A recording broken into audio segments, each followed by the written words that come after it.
Selamat pagi semuanya. Oke. Ya, ada 4 poin penting nih Pak Dwi yang saya rangkum. Dari data ekonomi kalender kemarin mengejutkan juga, data building approval dari Australia bagus, trade balance-nya juga eh, mengalami angka yang meningkat dari 1,08 minus ke 0,79 minus. Ya, ada kenaikan trade balance. Kemudian dari Uni Eropa, terutama dari Spanyol lokal ya, angka pengangguran meningkat ya. Ini ada faktor resiko nanti di situ. Suku bunga di Uni Eropa juga dipatok tetap, dan ada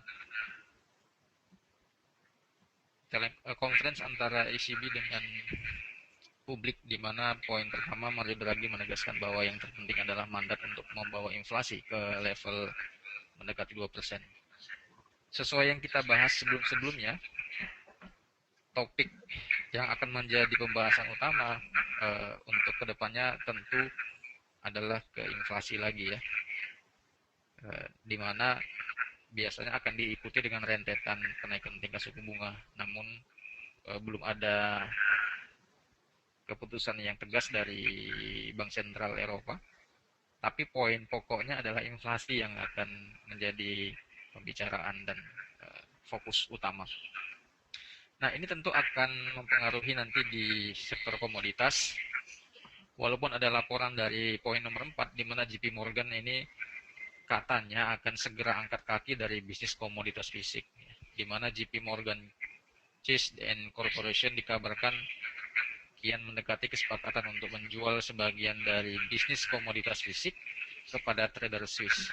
Nah, se se sesingkat kita melihat sepertinya ada sentimen negatif terhadap komoditas fisik. Namun logika kita berpikir kalau itu menjadi satu yang negatif, tapi ada trader juga yang melakukan pembelian ya, si Mercuria Energy Group. Nah, ini Mercuria Energy Group ini termasuk bagian dari anggota tetap di LBMA, London Bullion Association Management. Kemudian nomor 2 kita lanjut lagi, bahwasanya ECB akan melalui program pembelian obligasi tertutup akan dimulai bulan ini. Nah, perlu saya jelaskan bahwasanya pembelian obligasi tertutup ini bukan membeli obligasi yang diterbitkan kembali ya, diterbitkan baru diterbitkan ya, bukan obligasi baru, tapi adalah obligasi yang sudah pernah dimiliki pihak lain, ini dibeli oleh ECB. Kesimpulan yang bisa kita tangkap adalah ECB sudah memulai melebarkan sayap untuk mengakuisisi pihak-pihak yang memiliki surat utang ya, obligasi ini yang mereka punya. Contohnya misalkan pihak A yang memiliki obligasi Uni Eropa, kemudian ECB berusaha untuk menariknya kembali. Oleh karena itu tidak heran kalau nilai bid to ratio dan yang dibeli, yang ditawarkan dari lelang obligasi ini mengalami penurunan. Saya melihat di sini Pak Dwi ada skenario ECB sedang berusaha menarik kembali tingkat eh, likuiditas yang pernah pemerintah atau ECB berikan sebelumnya melalui proses mekanisme obligasi, dan sekarang ECB berusaha untuk mengambilnya kembali. Kemudian nomor 3 yang paling menarik adalah di mana Arab Saudi melalui perusahaan BUMN ya, Aramco Oil, perusahaan minyak nasional Arab Saudi ini mengejutkan pasar di mana hari Rabu kemarin memangkas harga jual resmi minyak mentah ke Amerika Serikat. Nah, menarik saya kira pedagang yang memiliki bahan dagangannya ini menurunkan harga dagangannya, ini menarik sekali. Tentu ada lobby-lobby dan negosiasi yang sudah terjadi di sana antara buyer dengan Aramco Saudi Oil and Corporation. Nah, apakah itu nanti uh, menjadi bahasan oleh media secara umum ke depannya? apa yang ada di balik dari kesepakatan di mana perusahaan minyak nasional Arab Saudi menurunkan harga oil. Nanti kita lihat dari outlook-nya. Tetapi ada sesuatu di situ yang dilakukan oleh Arab Saudi melalui penurunan harga minyak dengan maksud dan tujuan tertentu. Akan ada benefit lain yang didapatkan oleh Aramco Oil ya dari penurunan harga minyak, karena logika kita akan menangkap ada sinyal-sinyal negosiasi yang terjadi di balik meja. Pak Dwi, sebelum saya lanjut, ada komentar barangkali dari poin-poin pokok yang terjadi belakangan ini. Saya tidak mengungkit masalah Hong Kong dikarenakan itu masalah undang-undang pemilihan kepala daerah juga ya. Saya kira di Hong Kong juga masalah itu ya. Iya, sama Pak, hampir sama, tapi beda budaya. Ya, tidak ada Pak Fauzi, silahkan morning briefing lanjutan seperti apa, saya ingin mendengarkan dulu. Oke, berarti kesimpulan pokok utama sekarang apalagi Amerika Serikat sudah memasuki tahun fiskal pertama dimulai Oktober, tapi tahun berjalan ini sedang memasuki kuartal terakhir ya, kuartal keempat. Kalau dari tahun fiskal Amerika sendiri ini sedang baru dimulai Oktober, sama dengan Indonesia juga dimulai tahun fiskalnya di bulan Oktober ini. Pemerintah juga sedang mereposisi anggaran belanja negara, sedang menilai dan menghitung kembali pendapatan negara dari sektor pajak, kemudian skenario 5 tahun ke depan untuk benefit apa yang sudah dilakukan dari rencana anggaran plan sebelumnya. Oleh karena itu teman-teman semua, ada topik pokok yang akan harus kita ingat ke depannya, masalah inflasi. Kemudian pada akhir-akhir periode 2014 ini banyak orang sudah memiliki dogma adanya negatif dari sektor komoditas. Ini yang kita konsumsi dari opini publik yang terbangun sekarang ini.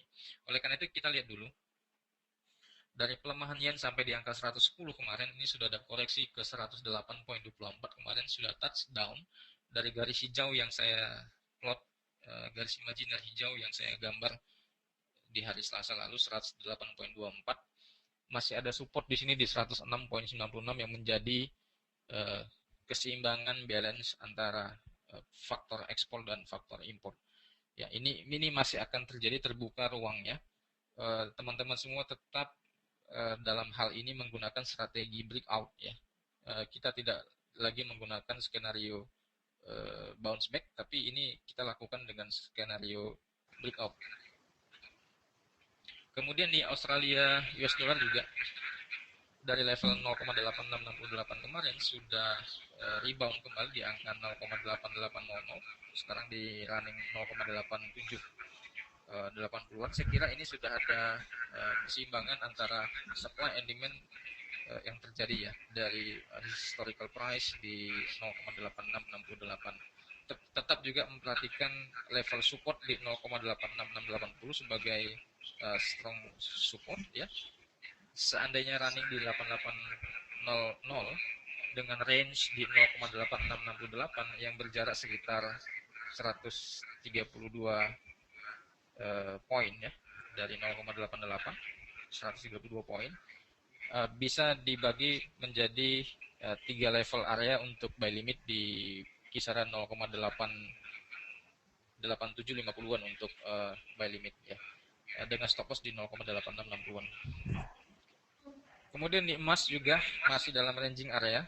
Ada faktor sentimen publik untuk wait and see dari laporan-laporan data JP Morgan yang mempengaruhi opini dan keyakinan publik terhadap harga komoditas ini.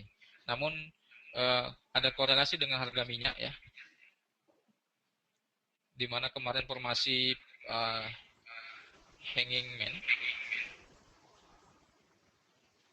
inverted hammer ya kemarin sudah di angka 94 garis abu-abu ini, kemudian mengalami penurunan sampai di bawah $90 per barrel, dan sekarang berada di angka $91 per barrel. Kalau kita lihat dari body to body ya, dari grafik line chart, ini masih bermain di wilayah area support ya. Oleh karena itu rentang wilayah minyak untuk trading weekly ada data sekitar $5 maksimum dari angka 90, deviasi maksimum ke bawahnya adalah di 85. Hati-hati teman-teman di sini, apakah ada rebound atau continuous break support ya. Pak Dwi, barangkali bisa ditambahkan sebelum saya masuk ke analisa teknikal. Tidak ada Pak, fundamental saya cukup. Nanti paling saya menanyakan masalah ini stok Amerika ada. Ini kayaknya bagus sekali. Eh, Tren bearishnya cukup bagus saya lihat.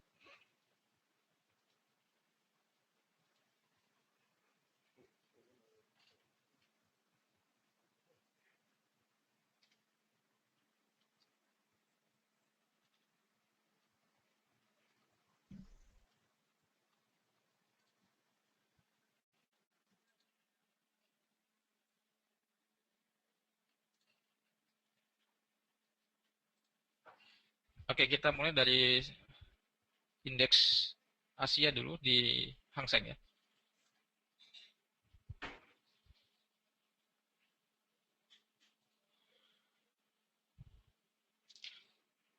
Nah, ini formasi indeks Hang Seng yang kita gambar kemarin adalah wilayah ranging area antara 22.600 dengan 24.000. Market sekarang tepat berada di support ini. Uh, sedang Pasar sedang menunggu dari sikap pemerintah terhadap reaksi dari demonstrasi yang ada di sana. Nah, ini adalah wilayah area yang menjadi kesempatan traders untuk hati-hati ya, atau menjadi sebuah kesempatan kembali untuk penempatan wilayah sell limit ya. Ini yang menjadi analisa para traders dan patokan harga yang cukup dianggap presisi harganya sesuai dengan sirkulasi yang ada. Bottom price ini masih ada di 21.000 saya kira. Ya, dari rentang area ini menjadi plot range yang sama. Teman-teman semua ini ada open gap kembali. Ingat di sini ada open gap tapi tidak dia tutup. Ini ada open gap juga, barangkali dia bisa tutup. Tapi overall untuk sentimen negatif ini bisa terjadi. Kita lanjut ke Nikkei. Melewati level resisten sebelumnya di 15.700 ya, sudah cukup besar ini. Apakah ada korelasi dengan reaksi negatif dari bursa saham Hong Kong? Saya kira dengan nilai tukar kurs yen yang menguat, ada keseimbangan market di situ. Level area di 15.200-an ini menjadi konfirmasi positif untuk bearish di Nikkei. Sementara masih ada potensi peluang bounce ya, rebound antara running low kemarin di 15.300 dengan batasan di 15.760-an. Ini wilayah area yang menjadi sideway untuk di Nikkei. Kospi cukup tajam penurunannya, drastis ya. Ini melewati level support, sudah konfirmasi negatif. Konfirmasi pullback di area 257 alligator yang dipakai di sini standar. Ya. Ini adalah lipsnya di 257.59 menjadi strong resistance yang menjadi penempatan untuk sell limit ya, seperti ini. Oke, dari indeks Asia semuanya mengalami penurunan. Faktor penyebabnya di media adalah dikarenakan demonstrasi yang terjadi di Hong Kong. Kemudian kita lihat dari dolar indeks ya, juga mengalami stagnasi di topping 86.00, masih mencoba bergerak positif kembali. Kita lihat nanti data non-farm payroll yang di forecast hari ini adalah positif. Namun secara keseluruhan dari komitmen Aramco Oil dari Saudi Arabia dengan memotong dan memangkas harga minyak, ini memberikan kesempatan untuk Amerika Serikat mengarrange kembali anggaran belanja dan pendapatan yang terjadi ya, sehingga tetap sentimennya masih positif untuk US dollar, tapi juga akan ada tekanan dari reaksi negara lain terhadap nilai tukar dolar ini ya. Terlihat Dow Jones juga sudah bereaksi exit dari market bullish, tinggal menunggu konfirmasi kembali di strong support di 16.300. Ini juga kesempatan kita untuk pullback, menempatkan posisi sell limit ya. Ini consecutive bar-nya juga sudah cukup panjang di formasi candle daily. Saham Eropa yang paling besar persentase penurunannya ini sekitar 7.291 poin ya. Ini besar sekali ini penurunannya. Kemudian dari FTSE juga mengalami penurunan yang melewati support. Ini sudah break ya, tinggal menunggu pullback untuk posisi sell limit. Nasdaq juga perlahan sudah menempati area negatif di bawah garis rata-rata aligator. Kemudian S&P juga polanya sama. Nah, kita lihat dulu di emas ya. 1212 ya, 00 ya. Ini adalah area penempatan buy limit kita kemarin yang sudah touch berapa kali? 1, 2, dan 3. Ini low di 1200.00 masih menjadi incaran harga yang akan bisa membuatkan opini publik menjadi mengambang kembali. Ada korelasi antara pergerakan saham dengan komoditas fisik ini, ditambah lagi berita negatif dari JP Morgan. Saya kira Pak Dwi jangan lepas dengan kerangka hakikat dari role financial yang saya sampaikan kemarin. Pada saat ada risk off ya, obligasi akan menjadi poin utama yang menjadi minat investor. Kemudian yang kedua adalah certificate of deposit atau deposito dengan harapan imbal balik yield dari perbankan. Dan yang ketiga adalah emas ya, sebagai safe haven. Ini yang menjadi kerangka dasar kita dalam mengambil keputusan. Sebab kenapa investor di dunia ini memiliki kelas dan jumlah ya. Katakan aja high class yang investor yang sangat canggih, ini persentasenya lebih kecil, lebih sedikit dibandingkan investor yang kelas menengah. Kemudian investor yang pemula ini biasanya lebih banyak. Dan masyarakat awam ini kita kategorikan sebagai investor biasa yang melakukan sebuah keputusan investasi berdasarkan kebiasaan ya.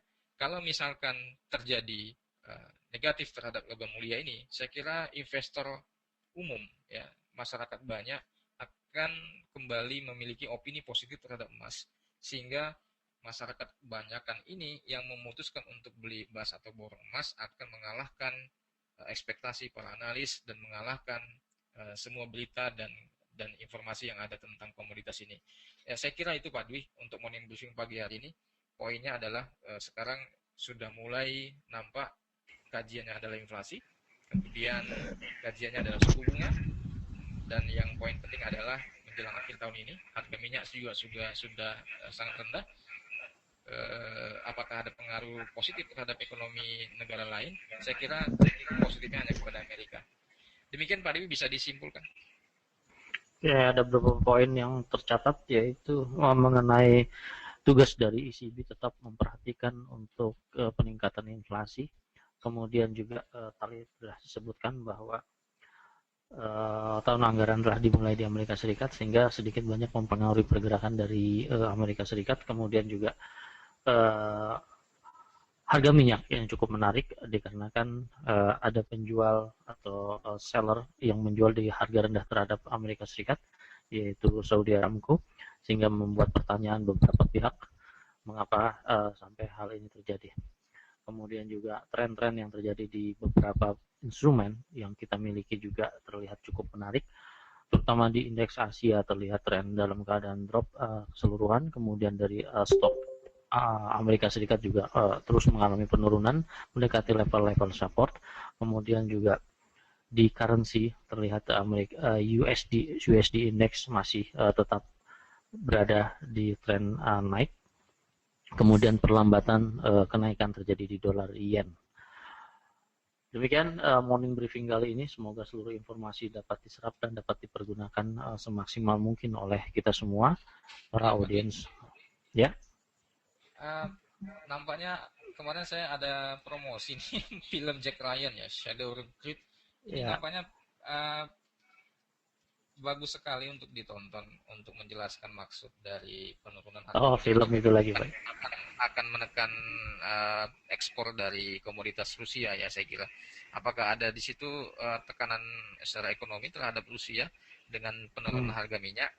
Nah, itu jawabannya nanti bisa Anda tonton di film ini ya, Jack Ryan Shadow Recruit ini sebagai apakah ada korelasi di situ saya tidak tahu tapi kayaknya sepertinya tepat sekali, pas sekali film itu. Ya, Itu aja Pak. intermezzonya seperti itu. Oke, terima kasih. Saya kira morning briefing kali ini cukup sekian. Saya ucapkan untuk semuanya selamat bekerja.